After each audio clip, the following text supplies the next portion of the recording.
साधु संतों के रूप में आपने लोगों को ढोंग करते हुए बहुत लोगों को देखा होगा। बहुत लोगों को धर्म के नाम पे अपनी दुकान चलाते हुए आप लोगों ने देखा होगा। आज मैं आपको एक सच्चे साधु का दर्शन कराऊंगा और आपको दिखाऊंगा कि एक सच्चे साधु या महात्मा को होना कैसे चाहिए। आप देख सकते हैं, आपके सामने एक छोटी सी झोपड़ी नज़र आ रही होगी। छोटा सा दरवाज़ा लगा हुआ है। इसमें एक महात्मा जी रहते हैं जो करीब 70 साल से इसी जगह पे तपस्या करते थे। ये जो जगह आपको दिख रहा है, ये झाड़ियाँ जंगल था, लेकिन महाराज जी यहाँ आए और एक एक दिन परिश्रम करके मिट्टी छोटे छोटे टोकरियों से डाल करके आज ये स्थान महाराज जी ने बनाया है। महाराज जी की उम्र लगभग 108 साल है। आपको दिखाएंगे कि वाकई में आज भी धरती पे सच्चे साधु या महात्मा मौजूद हैं। सबसे पहले आपको दर्शन कराएंगे, उसके बाद महाराज जी से जानने की कोशिश करेंगे कि महाराज जी का नाम क्या है, कहाँ से आए हैं और कब से इस स्थान पे अपना समय दे रहे हैं। आ जाइए, आपको अंदर ले चलते हैं। महाराज जी अंदर चलिए। आप आइए, आपको सच्चे साधु के दर्शन कराते हैं और दिखाते हैं कि साधु को वाकई भोग विलास की चीज़ों से दूर रहना चाहिए। महाराज जी को ना पैसे से मतलब है, ना महल से मतलब है और ना ही भोग विलास के किसी चीज़ से आवश्यकता है। झोपड़ी आप देख सकते हैं, 70 साल से महाराज जी इसी में अपना जीवन यापन कर रहे हैं और इसी जगह पे तपस्या करते हुए अपना समय बिता रहे हैं। आइए, अंदर आइए।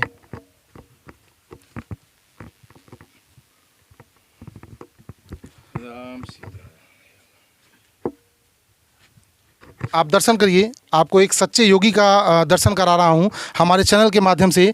108 साल से ऊपर की महाराज की आयु है और विगत 70 सालों से महाराज इसी जगह पे तपस्या कर रहे हैं और लोक हित के लिए यहाँ अपना समय देख रहे हैं। आप सामने देख सकते हैं, यहाँ ये महाराज जी की धुनी है।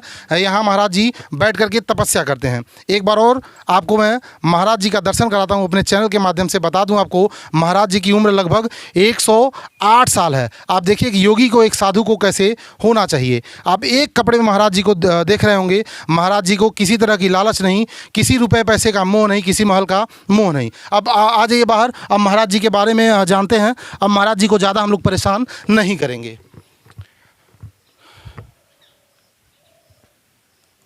इसके पहले कि आपको बताएं कि हम किस जगह पे खड़े हैं, यहाँ आप लोगों को कैसे आना है बताएंगे। पहले महाराज जी से बात करते हैं कि महाराज जी का नाम क्या है? श्री श्री 1008 महाराज जी शकलूदास जी। अच्छा, कब से वो यहाँ पे अपना समय दे रहे हैं? 70 साल हो गया इनको। 70 साल हो गया। हाँ। अच्छा, इसके पहले वो कहाँ रहते थे?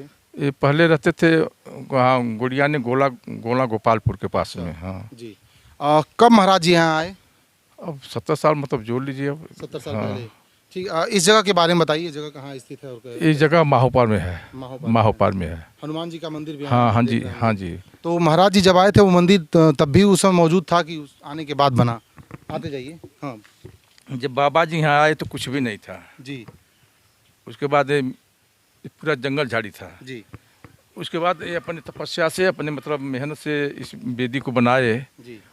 उसके बाद फिर ये ऊंचाई हो गई। इसके बाद लिखते पोते मतलब यहाँ कुछ नहीं, एक झोपड़ा था इनका बस। जी। इसी झोपड़े में निवास करते थे।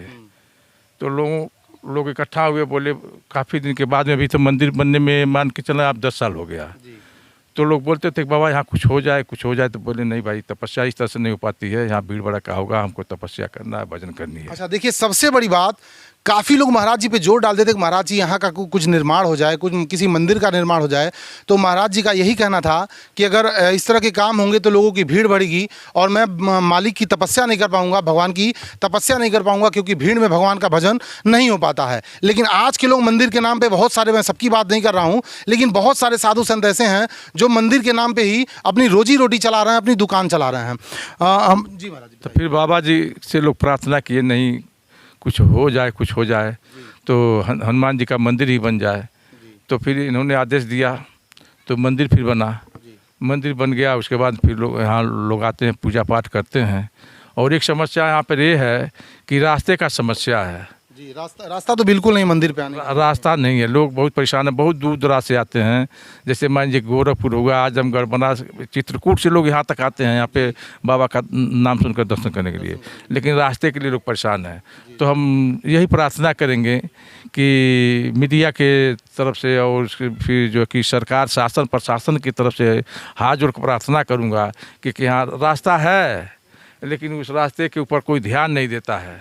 जो बड़े बड़े नेता लोग हैं जो हाँ कि लोग आते हैं, जब कब आएंगे, जब वोट लेना रहेगा तब आते हैं, क्योंकि सच्चाई छुपती नहीं है। मैं सच्ची बात बोल रहा हूँ, जब वोट लेना रहता है तो लोग कहते हैं थोड़ा सा बाबा का हम दर्शन कर लें, बाबा का आशीर्वाद लेना।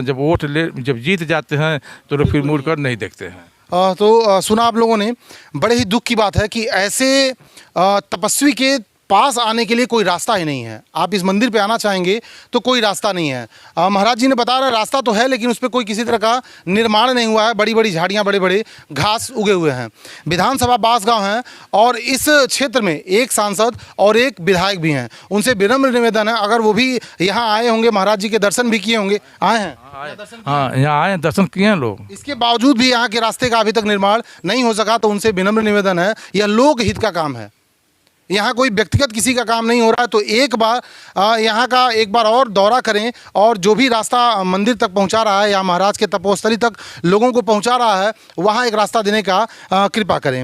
और कुछ बताइए महाराज जी के बारे में। जोगी जी तो जो कि विकास के लिए बहुत अच्छा काम कर रहे हैं, लेकिन जैसे लोग हैं ध्यान नहीं दे रहे हैं कि चल करके कहाँ कहाँ कैसे क्या करना है, पूछ नहीं रहे हैं, देख नहीं रहे हैं। इसकी वजह से यह स्थान गड़बड़ हुआ। जैसे अभी देखिए 27 तारीख को साधु संत का जो है कि जन्माष्टमी का दिन है, उसके बाद फिर 6 दिन के बाद कन्हैया जी का छठियारा है, 2 तारीख को भंडारा है। अब कहाँ कहाँ से लोग आते हैं, मुझे दिक्कत होती है आने में। फिर साल में यहाँ 3-4 बार भंडारा होता है, यहाँ 3-4 बार। अभी गुरुपूर्णिमा था अभी पीछे, अभी आज मान के चलो 1 महीना हो गया, कम से कम 3-4 हज़ार आदमी का व्यवस्था था। अभी यही जो है कि जन्माष्टमी इसी जगह पे 4000 लोगों का। हाँ। अच्छा। अभी फिर जो है कि अभी देखिए, अब जो है कि 2 तारीख को जो छठियारा होगा कन्हैया जी का, तो उसमें भंडारा होगा, तो कम से कम उसमें भी 4-5 हज़ार आदमी का व्यवस्था होता है यहाँ।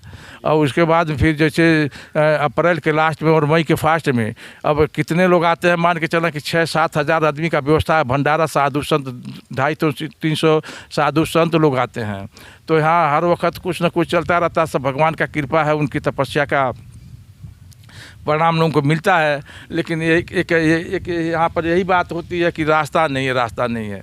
तो अब क्या कहें, हम तो इनके बाबा जी की सेवा में लगे रहते हैं। आप महाराज जी के शिष्य हैं? हाँ, शिष्य हैं। महाराज जी, आपका निवास स्थान कहाँ है? आप यहाँ कब से हैं? हमको अभी यहाँ 10-12 साल हो गया। 12 साल से महाराज जी की हाँ सेवा कर रहे हैं। हाँ जी जी। तो देखा आप लोगों ने, बड़ी ही विडंबना है कि ऐसे संत के तपोस्थली पर आने के लिए कोई रास्ता नहीं। आपको हनुमान जी के मंदिर का दर्शन कराते हैं, फिर एक बार महाराज जी से बात करेंगे यहाँ लोग कैसे आते हैं और कितने दूर दूर से लोग आते हैं। ये सामने आपको हनुमान जी की मंदिर दिखाई दे रही होगी। हनुमान जी की मूर्ति अंदर स्थापित है। आइए आपको हनुमान जी का दर्शन कराते हैं। हनुमान जी का मंदिर है, अंदर हनुमान जी की प्रतिमा मूर्ति विराजमान है। आइए आपको अंदर ले चलते हैं। बगल में आप धर्मशाला का भी निर्माण है, बगल में देख सकते हैं धर्मशाला भी बनाया गया है। लेकिन दुख की बात है कि इस मंदिर पे आने के लिए, महाराज के तपोस्थली पे आने के लिए कोई रास्ता नहीं है। महाराज जी की दिनचर्या के बारे में कुछ बताइए ज़रा आप हमको। उनकी दिनचर्या क्या है महाराज जी की? इसे दिनचर्या मतलब सुबह क्या करते हैं, कब सो के उठते हैं, रात में कब अब सोते हैं? सोना क्या है, साधु संत सोते ही नहीं है।